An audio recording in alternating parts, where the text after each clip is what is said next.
kegiatan belajar 1, modul 3, konsep umum media massa, alam berbagai keputusan bidang ilmu komunikasi yang tentunya sudah kita pelajari melalui modul pada mata kuliah lain. Dinyatakan bahwa fungsi media massa adalah menginformasikan, mendidik, menghibur, dan mengaruhi. Fungsi media tersebut boleh dikatakan merupakan fungsi universal sehingga di negara manapun dan di masyarakat manapun media akan menjelaskan fungsi tersebut. Bila tidak menjelaskan fungsi tersebut, maka media akan berubah menjadi sekedar pamflet atau media propaganda belaka. Sejalan dengan fungsinya tersebut, maka media massa pun menjelaskan peran sebagai memberi informasi, mendidik, menghibur, dan memberi pengaruh. Karena fungsi dan perannya yang penting antara lain ditunjukkan dengan kemampuan media massa membentuk opini publik dan pengambilan keputusan, maka di berbagai negara selalu ada peraturan perundang-undangan yang mengatur peri kehidupan di media massa.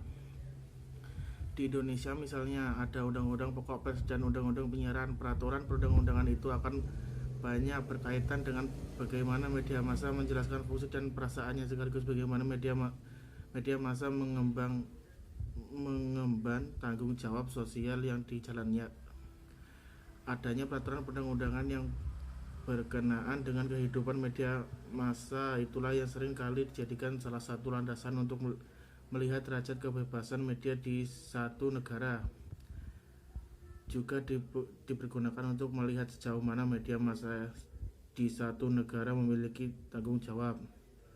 Kebebasan dan tanggung jawab selalu merupakan dua sisi dalam kehidupan media massa di negara manapun. Di samping itu, kebebasan media massa pun biasanya dilihat dari sisi praktik operasi media massa. Bila tidak ada pembatasan terhadap media massa, maka negeri tersebut disebutkan sebagai negeri yang demokratis. Manajemen media massa menjadi salah satu mekanisme kontrol agar media tetap berjalan dalam rel fungsi dan perayaannya, serta tidak mengabaikan tanggung jawab yang dipikulnya. Ada juga yang berupanya menjadi kebebasan media itu melalui pengembangan melek media literasi di tengah masyarakat. Bila suatu masyarakat beranggotakan warga yang melek media, maka dia akan mendapat kontrol dari kalayaknya sendiri. Mekanisme kontrol oleh publik ini diandaikan merupakan cara terbaik untuk mengawasi berjalannya kebebasan pers yang tidak diselenggarkan demi kepentingan ekonomi dan atau politik. Baik kepentingan ekonomi dan atau politik pemerintah maupun institusi soal lain seperti institusi ekonomi dan politik. Pada sisi lain, media massa sebagai suatu organisasi tentu perlu pula mempertahankan kelangsungan hidupnya. Bila hal yang dikemukakan pada alinea sebelumnya sesungguhnya lebih baik terkait dengan dimensi idealisme media massa, maka upaya mempertahankan kelangsungan hidup media massa merupakan dimensi komersial media massa. Sering kedua dimensi itu dipertentangkan, bahkan ditanyakan bila media massa terlalu menekankan dimensi komersialnya, maka media tersebut mengabaikan idealisnya.